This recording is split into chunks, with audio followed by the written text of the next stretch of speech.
inspired you to be an entrepreneur? I would say my father inspired me. He was always a businessman, and I got to work with him and watch him in his business.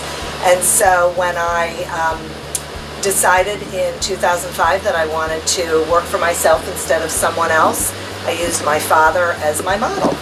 I might be the accidental entrepreneur. I'm an attorney, and I was in-house for a large corporation for a long number of years, and decided to become a mom. And once I became a mom, I knew that I did not want to go back to being in-house with a large corporation and having to deal with those kinds of hours. I wanted to have a lot more flexibility. Think about it. And I grew up during the time that we were trying to figure out how to get to the moon and back safely, and everything that came off of that. That's when I grew up. First of all, it was inspirational, it was motivational, and it was encouraging. Because here's the other thing, I didn't see a lot of me there. I didn't see a lot of African American people there.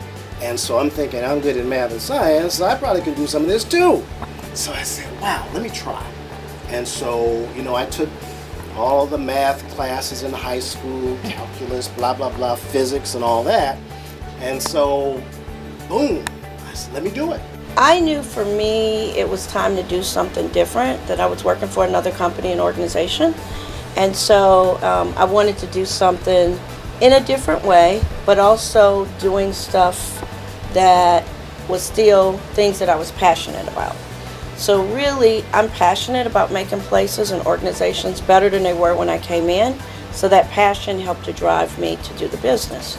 I think mostly it was the business owners that I was meeting were talking a lot about the problems that they were having, and based on my prior experience, I thought it would be useful for me to try to apply some of the skills that I had learned over the years in my corporate career in a way that would be helpful for them.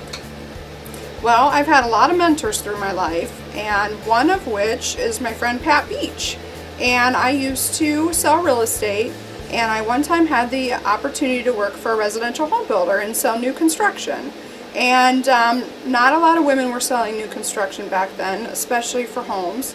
And she gave me a chance, and gave me more of a test than an interview, and I passed and I got the job, and I did that for 8 years before we started our commercial building company.